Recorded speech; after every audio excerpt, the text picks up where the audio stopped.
Welcome to our daily walk through the scriptures on this wonderful Sunday, first Sunday of 2026, and excited to walk with you through the scriptures here this morning. And so we're going to be once again in the book of Genesis, picking up where we left off yesterday. And excited to read with you the next couple of chapters here today. I would encourage you hit the share button so others may know that our daily walk has begun or has streamed this day, and so that others can enjoy that as well. Okay, here we go. I know this is a little bit different Sunday. We don't normally do Sunday, but I want to try to get in every day if we can. And like I said, there are going to be different times potentially depending on schedule and all of that. All right, here we go. Genesis chapter number 6. Genesis chapter number 6. The Bible says, "And it came to pass when men began to multiply on the face of the earth, and daughters were born unto them, that the sons of God saw the daughters of men that they were fair. And they took them wives of all which they chose. And the Lord said, My spirit shall not always strive with man, for that he also is flesh, yet his days shall be 120 years. There were giants in the earth in those days, and also after that, when the sons of God came in unto the daughters of men, and they bare children to them, the same became mighty men, which were old, men of renown. And God saw that the wickedness of man was great in the earth, and that every imagination of the thoughts of his heart was only evil continually. And it repented the Lord that he had made man on the earth, and it grieved him at his heart. And the Lord said, I will destroy man whom I have created from the face of the earth, both man and beast, and the creeping thing, and the fowls of the air, for it repented me that I have made them. But Noah found grace in the eyes of the Lord." Can I just pause for a moment and say, in the midst of this wicked world in which we live, this wicked generation in which we live in, would to God that there would be some that would find grace in God's sight, that there would be some that though the world continues to fall away and the world continues to spiral out of control and the world continues to delve deeper into wickedness and to sin, that there would be some, that there would be a remnant that would stay true, that there would be some that would continue to strive for the faith of the gospel, even in the midst of this perverse nation or this perverse generation. Let's continue in verse number 9. These are the generations of Noah. Noah was a just man and perfect in his generations, and Noah walked with God. Man, what a description that he walked with God. And Noah begat 3 sons, Shem, Ham, and Japheth. The earth also was corrupt before God, and the earth was filled with violence. And God looked upon the earth, and behold, it was corrupt, for all flesh had corrupted his way upon the earth. And God said unto Noah, The end of all flesh is come before me, for the earth is filled with violence through them. And behold, I will destroy them with the earth. Make thee an ark of gopher wood. Room shalt thou make in the ark, and shalt pitch it within, without, with pitch. And this is the fashion which thou shalt make of it. The length of the ark shall be 300 cubits, the breadth of it 50 cubits, and the height of it 30 cubits. A window shalt thou make to the ark, and in a cubit shalt thou finish it above, and the door of the ark shalt thou set in the side thereof with lower, second, and third stories shalt thou make it. And behold, even I, do bring a flood of waters upon the earth to destroy all flesh, wherein is the breath of life from under heaven, and everything that is in the earth shall die. But with thee will I establish my covenant, and thou shalt come into the ark, thou and thy sons, and thy wife, and thy sons' wives with thee. And of every living thing of all flesh, 2 of every sort shalt thou bring into the ark, to keep them alive with thee. They shall be male and female. Of fowls after their kind, and of cattle after their kind, of every creeping thing of the earth after his kind, 2 of every sort shall come unto thee, to keep them alive. And take thou unto thee of all food that is eaten, and thou shalt gather it to thee, and it shall be for food for thee and for them. Thus did Noah according to all that God commanded him, so did he. I love that last verse, that Noah did according to all that God commanded him, so did he. And you find the detail in which God commanded Noah to build this ark, the detail of how the ark was supposed to look and how it was supposed to function, down to the very size and down to even the material that would be used. God was very specific with Noah. And can you imagine? I think some of us sometimes we have this mindset of, man, God, what you're asking is just crazy. And you know what? I'll get it done in my own time, my own way. And the Lord says, hey, no, just trust me, trust in my leading. I want you to do it this way.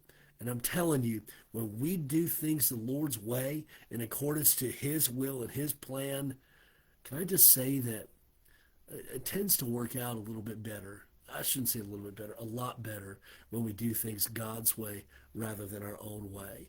And Noah could have just said, "Hey, I'm not a dummy here, God. I've lived 500 years, and you know what? Hey, that's what you want. I got it. I'll make sure it happens." No, he did it according to all that God commanded him. So did he. I love that. Verse number 7.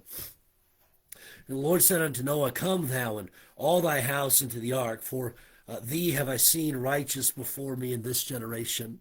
Of every clean beast thou shalt take to thee by sevens, and male and female, and of beasts that are not clean by two, and the male and his female. Of fowls also of the air by sevens, the male and the female, to keep seed alive upon the face of all the earth. For yet 7 days, and I will cause it to rain upon the earth, 40 days and 40 nights. And every living substance that I have made will I destroy from off the face of the earth. And Noah did according to all that the Lord commanded him.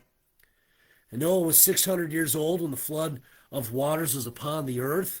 And Noah went in, and his sons and his wife and his sons' wives with him, into the ark because of the waters of the flood.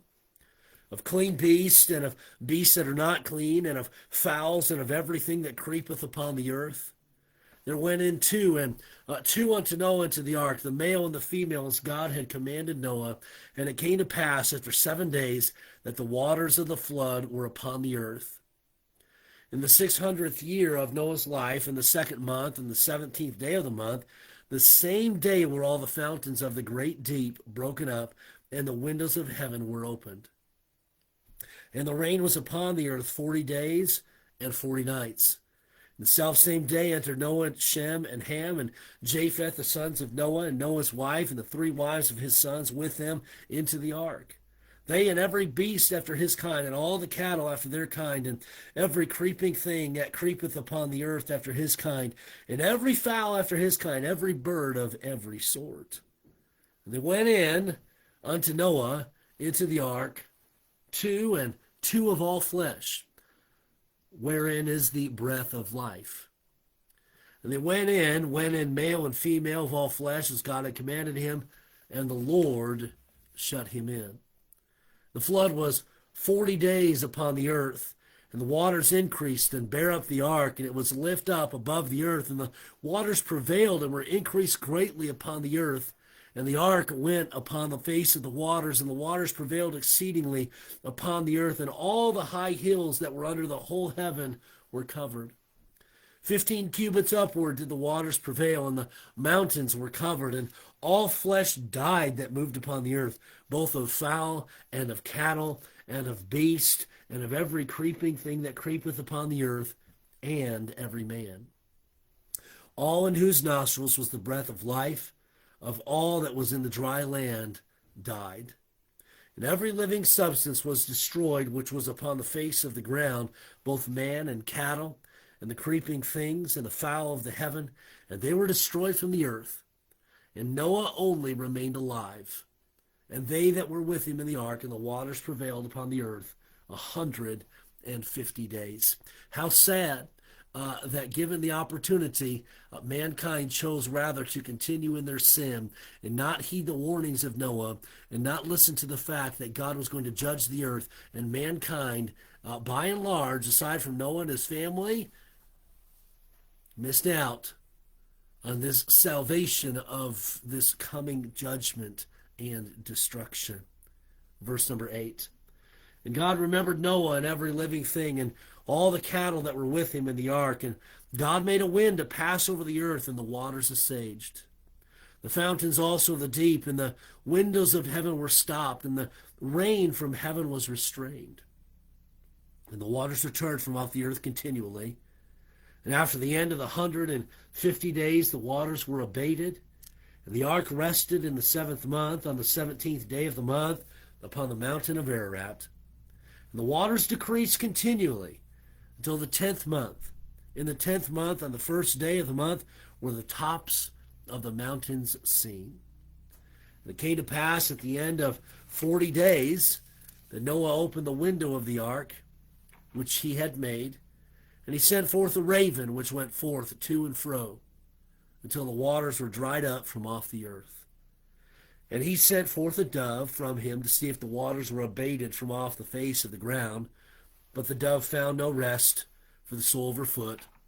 She returned unto him into the ark, for the waters were on the face of the whole earth.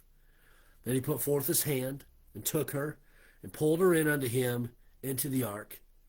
And he stayed yet another 7 days. And again he sent forth the dove out of the ark. And the dove came in to him in the evening, and lo, in her mouth was an olive leaf plucked off. So Noah knew that the waters were abated from off the earth. And he stayed yet another 7 days, and sent forth the dove, which returned not again unto him any more. And it came to pass in the 601st year, in the 1st month, the 1st day of the month, the waters are dried up from off the earth. And Noah removed the covering of the ark, and looked, and behold, the face of the ground was dry. And in the 2nd month, on the 7th and 20th day of the month, was the earth dried. And God spake unto Noah, saying, Go forth of the ark, thou and thy wife, and thy sons wives with thee. Bring forth with thee every living thing that is with thee of all flesh, both of fowl and of cattle, and of every creeping thing that creepeth upon the earth, that they may breed abundantly in the earth, and be fruitful, and multiply upon the earth. And Noah went forth, and his sons, and his wife, and his sons' wives with him, every beast, every creeping thing, and every fowl, and whatsoever creepeth upon the earth, after their kinds went forth out of the ark. And Noah builded an altar unto the Lord, and took of every clean beast, and of every clean fowl, and offered burnt offerings on the altar. The Lord smelled a sweet savor, and the Lord said in his heart, I will not again curse the ground any more for man's sake. For the imagination of man's heart is evil from his youth. Neither will I again smite any more every living thing as I have done. While the earth remaineth, seed time and harvest, and cold and heat, and summer and winter, and day and night shall not cease. We see this promise that God gives to Noah here in chapter number 8, where God says, hey, I'm not going to destroy the earth again. I'm not going to destroy mankind again like I have just done. In fact, we see this promise that while the earth remaineth, okay, until that final judgment, when God judges the earth and destroys the earth with fire, while the earth remaineth, seed time and harvest, cold and heat, and summer and winter, and day and night shall not cease. And can I say that's a promise from God, that the seasons will remain. The night and day will remain. That is a promise from God. We must remember this, that all things consist by the Lord. Scriptures tell us that by him all things consist. And he is the one that makes everything happen and go round. He is the one that maintains his wonderful creation. It's a wonderful, wonderful promise here. And I know we hear a lot of doom and gloom preached in our society today. Just note this, that God is the one that maintains it, that makes it go round. He is the one that brings about the seasons, the seed time, the harvest, the night, the day. Remember, he created all of it, and he continues to maintain it. Thank you so much for joining me today on our daily walk, and hope that it was a blessing to you. I would like to encourage you that as we end our time together here, you still have time to get ready and make it to church this morning. No matter where you're watching from, your local church, try to get in to your local church. And then let me just say thank you for joining me for this daily walk. Our services will be live streamed at 10:30, and would encourage you to join us for the live stream if you're not able to make it in to church this morning. But do your best to be in your local church. Thank you for joining me. Look forward to tomorrow as we continue walking together through the scriptures. Have a blessed day, and Lord willing, we'll be back at it tomorrow.